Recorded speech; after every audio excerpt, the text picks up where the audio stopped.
इस पार्ट को लिख देंगे left hand side, taking left hand side. ध्यान रखना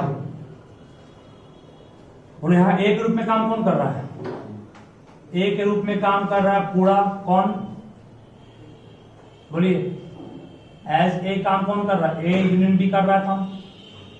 बी के रूप में काम कौन कर रहा है? एफ कर रहा है। ए है, ये बी है। ए मतलब ई है, ये एफ है। ई है और ये एफ है। ई बाय एफ का फॉर्मूला क्या लिखा है आपको? पी ई बाय एफ का फॉर्मूला बिल्कुल लिखाया था मैंने, एन याद है? एन ए के बाद क्या था? Intersection F by N F लिखा है ना, बिल्कुल सेट किया उसको। ठीक है, यानी ये काम कर रहा है एज ई, ये काम कर रहा है as F, n E intersection F by N F का है। सेट्स में आप लोग पढ़े थे डिस्ट्रीब्यूटिव लॉ, तो by distributive law of union over intersection आप लिखेंगे इसको n A intersection F union, n A intersection F union, फिर क्या आएगा? B intersection F by N F. सही याद है? सही है ना? अरे 2 + 3 × 4 है, मान लो 2 × 3 प्लस, फिर करते हैं गुना इसको ना। इंटरसेक्शन का मतलब गुना होता है और इसका मतलब प्लस होता है, प्लस। ठीक है, सेट कर दिया इसको। प्रोबेबिलिटी में यूज बहुत जाएगा। इंटरसेक्शन का मतलब गुना होगा, यूनियन का मतलब प्लस होता है। इंटरसेक्शन को एंड कहते हैं, यूनियन को और कहते हैं। इसका बहुत ज्यादा यूज है इस चैप्टर प्रोबेबिलिटी में। ठीक है, आराम से कर दिए इसको। ये तुम मान लो कि 3 + 4 × 6 रहता, 3 × 6 करता है ना, 3 मान लो इंटू है, ये 6 हो गया प्लस। ठीक है, चलिए वही काम यहाँ की। फिर उसके बाद अब क्या करेंगे? यूनियन का फॉर्मूला आप लोग पढ़ेगा 11th में, याद होगा तो अगर पढ़े होंगे। एन ए यूनियन बी का फॉर्मूला पढ़े हो क्या? N A plus what? N B minus n A intersection B, पढ़ा है ना? उसी फॉर्मूला पर तोड़ेंगे इसको। एन ए और ये पूरा क्या हो गया? बी। ए यूनियन बी, ये पूरा बी है, और फॉर्मूला क्या हो गया? एन ए मतलब A intersection F plus n B, B means B intersection F minus n A means A intersection F का इंटरसेक्शन बी इंटरसेक्शन एफ के साथ बाय। नीचे में कौन रह गया? ठीक है, तक एकदम लगभग आप आंसर के करीब पहुंच गए। थोड़ा सा ध्यान देना, इसको इससे अलग करेंगे तो क्या बनेगा? N A intersection F by N F बनेगा। बोलो ये मिलकर क्या बना देगा? ये बन जाएगा, इस पे आएगी plus n B intersection F by N F बनेगा। ए एफ बी एफ में कॉमन क्या आएगा? A intersection B intersection F. नहीं कर सकते हो उसको? अरे ए एफ बी एफ, यहां पर एफ 2 बार आया ना, तो इसको एक ही बार लिख दिया। अरे एफ और एफ में कॉमन एफ ही आएगा, एफ और एफ में कॉमन एफ ही आएगा, तो एफ को एक ही बार लिखा। ठीक है, ध्यान देना बस लास्ट स्टेप पे ये पूरा अभी जस्ट पाया था आपको। E intersection F by n E को क्या कहेंगे? P A by F. A by F कहेंगे, नीचे में एफ है ना, यहां क्या बन गया? P B by F. सही है, यहां क्या बनेगा? ये पूरा ए मान लो, ए है ये बी है, ये ई है, ये एफ है। क्या बनेगा? ये पी ए के रूप में काम कौन किया? ये किया ना, इंटरसेक्शन। ये मान लो ई एफ है बाय, ठीक है, बाय छूट गया, बाय क्या हो गया? हो गया, ठीक है। चलिए बहुत इंपॉर्टेंट फॉर्मूला ये भी है, तो ध्यान रखिएगा और लिखिए, कहीं दिक्कत है तो बोलिए। दोनों सेट डिसजॉइंट है, ध्यान दो। इफ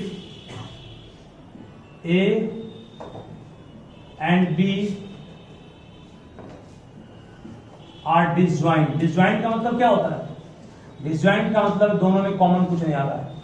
मींस ए और बी में कॉमन क्या आ रहा है? कुछ भी नहीं आ रहा है। दैट मींस ए और ए इंटरसेक्शन बी क्या है? Null set. क्या 11th क्लास में पढ़े ना, दो सेट में कुछ कॉमन आता है तो उसे कहते हैं इंटरसेक्टिंग सेट कहते हैं। मान लो सेट ए दिया हुआ है, सपोज करो 1 2, सेट बी दिया हुआ आपके पास 3 5, दोनों में कॉमन कुछ भी आया? कुछ नहीं आएगा। इसका मतलब ए और बी का इंटरसेक्शन क्या होगा? 5 और नल सेट हो, खाली होगा। इसे डिसजॉइंट सेट कहते हैं। डिसजॉइंट मतलब चलिए देखो ध्यान से, एस सैंपल स्पेस है। 3 सिक्कों को टॉस करने के बाद हम लोग इस टॉपिक को आज शुरू कर रहे हैं। उस टॉपिक का नाम है कंडीशनल प्रोबेबिलिटी। कंडीशनल प्रोबेबिलिटी का मीनिंग क्या होता है वो जस्ट आपको हम सिखाएंगे। पहले आप इस टॉपिक को समझिए क्या बोलना चाहते हैं। मान लो कि एक 3 सिक्के को आपने एक साथ टॉस किया। 3 सिक्के को टॉस करने के बाद सैंपल स्पेस क्या मिलता पढ़ाएं कई बार? H H H, double H T, H T T, T T T, पढ़ा है ना। फिर अब आगे से चलाएंगे, क्या बनेगा यहाँ पर? T H H, double T H, एक बार एच बीच में टी किनारे पर और दूसरी बार में टी बीच में और एच कहाँ होगा? किनारे पर। This is said to be sample space on tossing 3 coins together. ठीक है, चलो ई यहाँ पे क्या है? ई इवेंट है, एटलीस्ट 2 हेड अपीयर, कम से कम 2 हेड। बोलो कौन उसमें आएगा? एच एच एच आएगा, एच एच टी आएगा, टी एच एच आएगा और एच टी एच आएगा, बिल्कुल आएगा। एफ इवेंट को तो क्या कहेंगे एलिमेंट के रूप में? फर्स्ट कॉइन सोच टेल। फर्स्ट कॉइन सोच टेल कौन इसमें है? टी टी टी है, टी एच एच है, टी टी एच है और टी एच टी है। यानी कि ये 2 कंडीशंस दिए गए होंगे। सैंपल स्पेस 3 सिक्के को टॉस करने प्राप्त हुआ वो गिवन है और ये आपके पास दिया गया है। ठीक है, क्वेश्चन हम क्या बोलना चाह रहे हैं इस पर ध्यान पूर्वक समझोगे। एकदम सिंपल है। कोई पूछेगा व्हाट इज एन ई है तो कहोगे एन ई यहाँ कितना है? 4। एन एफ कितना है? एन एफ बिचारी है ना, number of element in n F, number of element in n E, और एन एस कितना है यहाँ पर? 8। इसे सैंपल पॉइंट बोलते हैं। Sample point, sample point. ठीक है, चलिए अगर मैं पूछूंगा what is the probability of getting E तो पी का फॉर्मूला क्या होता है? N E by N S. N E का मान कितना है? 4, एन एस का मान 8, काटो 1/2 आएगा। What is the probability of getting P F तो एन एफ बाय क्या होगा? एन एस ऊपर होता है total number of favourable outcome, जिसका वेरिएबल यहाँ पड़ा है वही यहाँ आएगा। एफ में एफ आया, एन एफ का मान भी कितना है? 4 ही है ना, 4। एन एस का मान कितना है? 8, काटेंगे कितना है? 1/2 आएगा। दोनों 1/2 आराम से आ चुका है कि नहीं? बिल्कुल आ चुका है। उसके बाद थोड़ा दिमाग लगाइए फिर, और आपके पास पीई भी है, आपके पास पीएफ भी है।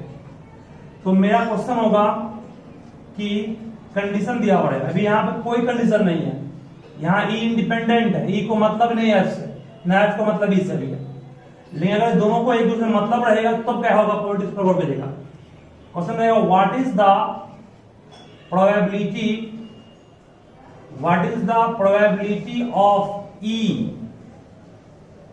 या occurrence of E if F occurred already. इसका मतलब ये हुआ कि आपसे पूछा गया बताओ प्रोबेबिलिटी कितनी होगी किसकी? ई की। अगर एफ हो रहा है तो मतलब एफ हो रहा है तब ई के होने का चांस कितना है? मतलब एक कंडीशन दे दिया कि आपको अब ई का निकालना है प्रोबेबिलिटी। कब? जब एफ पहले से ही हो रहा है। मिस ई आपको ई का प्रोबेबिलिटी क्या होगा? जब एफ होगा तो मिस एफ का इवेंट आएगा तब ई का आने का चांस कितना है? ठीक है, मिस यहां 2 अलग अलग कंडीशन बांध दिया आपको कि ई अभी सिर्फ पूछेंगे ई की प्रोबेबिलिटी क्या है तो 1/2 बोलो, एफ का क्या है 1/2। अब क्वेश्चन में एफ होगा मतलब आपने 3 सिक्के को टॉस किया एक साथ, तो पहला सिक्का में क्या आया होगा? पेयर आया है, गिवन है। तब बताओ क्या उम्मीद है कि ई भी आएगा? ये इसका मतलब हो गया। तो इसको शॉर्ट में, इस लैंग्वेज को शॉर्ट में यहां लिखने जो आपको है वो शॉर्ट में लिखते हैं पी E by F, इसका मतलब क्या हो गया, probability of occurrence of E if F is given या F ऑकर्ड। ठीक है, मतलब क्या पढ़ेंगे इसको हम लोग, इसको पढ़ते हैं प्रोबेबिलिटी, क्या पढ़ेंगे इसको, probability of getting, probability of occurrence of E if F awkward, means F हो चुका है तब E के होने की संभावना क्या है, या फिर F इज गिवन, F दिया हुआ है तो E के होने की संभावना क्या है। ठीक है, इसी को कहते हैं कंडीशनल प्रोबेबिलिटी। इस कोई एक इवेंट हो रहा है तो उसके प्रेजेंस में दूसरे के होने की संभावना को अगर निकालना होगा तो उसे कंडीशनल प्रोबेबिलिटी कहते हैं। तो दिखाते हैं इसको इस तरह से, P E by F, या मान लो लिखा हुआ P F by E, इसका मतलब क्या हो गया, E हो रहा है मींस आपने जो 3 सिक्के को टॉस किया है उसमें यह दिया गया है कि जो आपने प्राप्त किया वो कम से कम 2 हेड है, तो निकालिए फर्स्ट पॉइंट टेल ही होगा, उसकी प्रोबेबिलिटी क्या है, ये मतलब इसका हो गया। जो नीचे होगा वो गिवन होगा, वो है तब इसकी क्या है, वो है तो इसकी प्रोबेबिलिटी क्या है। ठीक है, इसी को हम लोग हैं कंडीशनल प्रोबेबिलिटी। तो कंडीशनल का मतलब क्या हो गया, किसी एक इवेंट का ऑकरेंस दिया हुआ रहेगा तो उसके प्रेजेंस में दूसरे इवेंट की प्रोबेबिलिटी निकालना होगा, that is called conditional probability. ठीक है, तो इसको अच्छे से लिखिए, फिर इस पे क्वेश्चन पे काम इसका पूरा सॉल्व करेंगे। अभी फिलहाल इसका मीनिंग क्या वो लिखिए फटाफट। फर्स्ट वाले में what is the probability of occurrence of F E, if F awkward, F दिया हुआ है ना, F गिवन है तो E की प्रोबेबिलिटी क्या है, इसका मतलब क्या होगा, सिंपल स्पेस कौन होगा इसमें, F होगा, F गिवन, F दिया हुआ है, हो रहा गिवन है ये, यहां पर सैंपल स्पेस क्या, मैं 3 सिक्के को टॉस किए तो गिवन मतलब है, यहां F गिवन है, सैंपल स्पेस के रूप में काम कौन किया, F किया, इसमें सैंपल स्पेस में काम कौन किया, E किया। देखो बे सिंस, नोट करने के बाद नोट कर लिया ना, since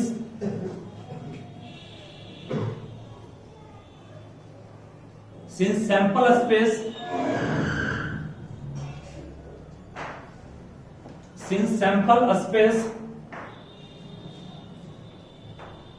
for the conditional probability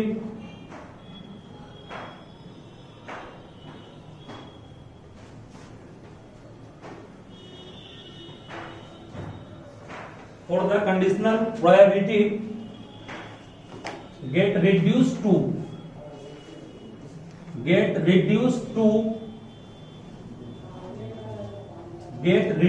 to F in PE by F। PE by F में सैंपल स्पेस घट कर कितना हो गया, S नहीं, अब घट के F हो गया, छोटा हो गया, F से चूज करना, ध्यान देना। अब आइए हम कॉमन लैंग्वेज में PE by F का निकालना है प्रोबेबिलिटी। अभी जस्ट बोलो इसका मीनिंग क्या पढ़ा है आपको, सैंपल स्पेस क्या हो गया, F हो गया ना, जहां NS था वहां जगह कौन ले लिया, NF। ऊपर आइए, ऊपर में क्या लेते हैं हम लोग हैं, ऊपर में लेते हैं पहला डबल आउटकम जो चाहिए हमको क्या चाहिए, what is the probability of getting E। E क्या था,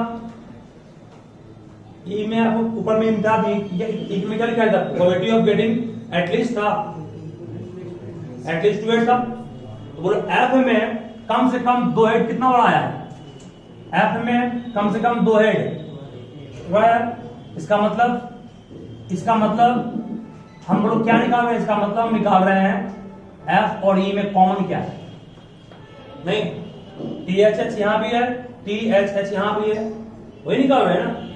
हमको निकालना है कि F में E वाला पार्ट कितना है, F में E का पार्ट एक ही है, इसका मतलब दोनों में कॉमन निकाल रहे हैं।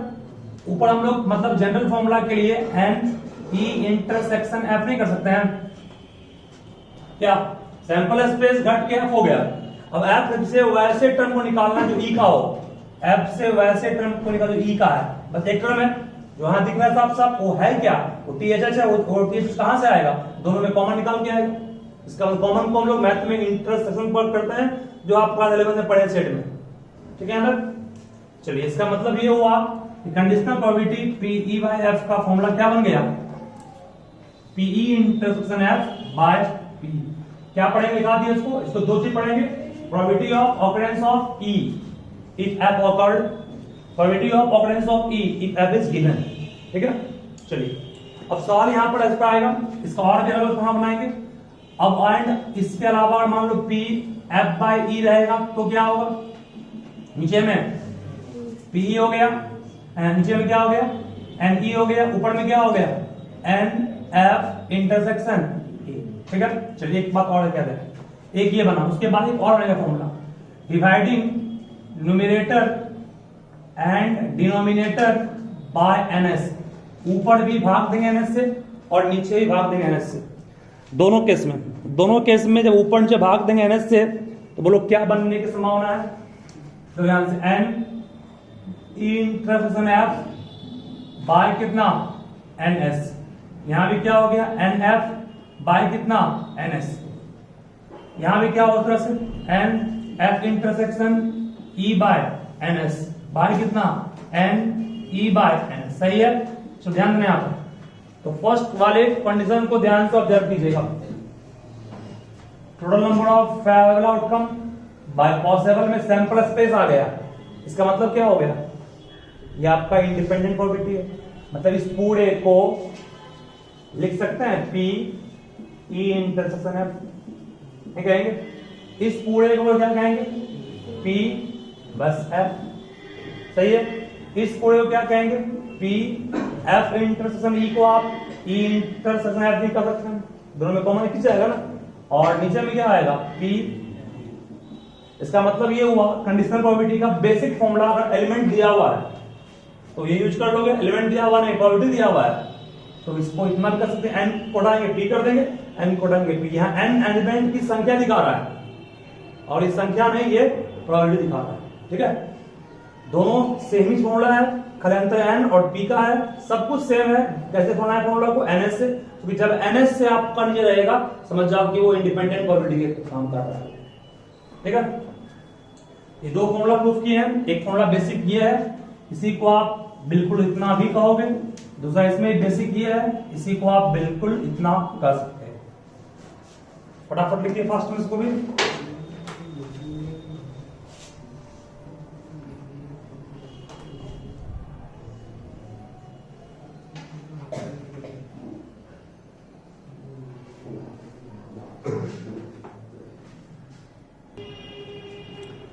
ठीक है, तो ये फॉर्मूला जो आपको मैं लिखाया हूं वो प्रॉपर्टी 1 के अंतर्गत ही आएगा, प्रॉपर्टी 2 लिखोगे तो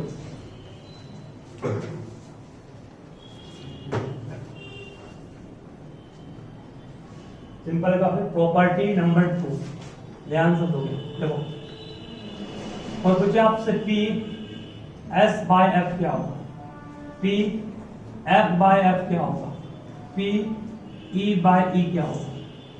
ठीक है, मतलब इसका मतलब क्या हुआ, ई गिवन है, एफ गिवन है, एफ गिवन है, एफ गिवन तब एस के होने को भी क्या है, क्या P S intersection F by P F कहेंगे, थोड़ा प्रूफ किया बोलो एस और एफ में कॉमन कौन आएगा, एफ आएगा, एस बड़ा से उससे एफ को निकालेंगे तो कॉमन क्या आ गया, पूरा एफ ही आ गया ना। मतलब इस पूरे को हम लोग ऐसे ना लिख करके ऐसे भी लिखते हैं, दिक्कत नहीं है आए ना भी, इसको इतना भी कर सकते हैं, एन भी पी भी करते हैं, दोनों का दो लिखा आप लोग एस और एफ में कॉमन, एस एंड एफ में कॉमन एफ आएगा, क्योंकि एस बड़ा सेट है उसी से निकाले एफ को ना, तो कॉमन पूरा एफ ही आ गया ना। मतलब यहां पर इसको आप एन एफ कर सकते हो, नीचे में एफ तो है पहले से, एस और एफ में कॉमन पूरा एफ आएगा, एफ एफ कट गया, कितना आ गया ये 1 में गया। उस तरीके से पी एफ इंटरसेक्शन एफ कहेंगे इसको, बाय कितना एन एफ, एफ और एफ में कौन पूरा एफ ही आएगा, ये दोनों इक्वल सेट में कॉमन वही आएगा ना, N F by N F, ये भी कट जाएगा ना, कितना आएगा 1, इस तरह से तो भी कर लेंगे, कितना आएगा। ठीक है, प्रॉपर्टी नंबर 2 में पुट कीजिएगा इसको फास्ट में, राइट। नेक्स्ट प्रॉपर्टी देखो, if A and B if A and B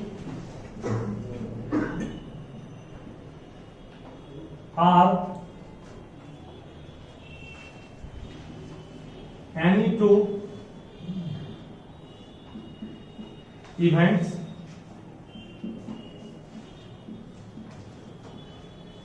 of a sample space S and F is an event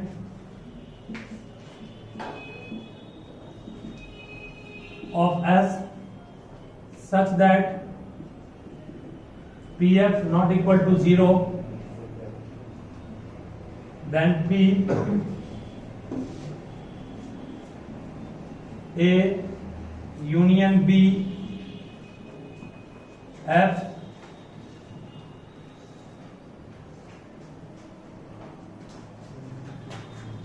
P A union B F equal to P A by F plus P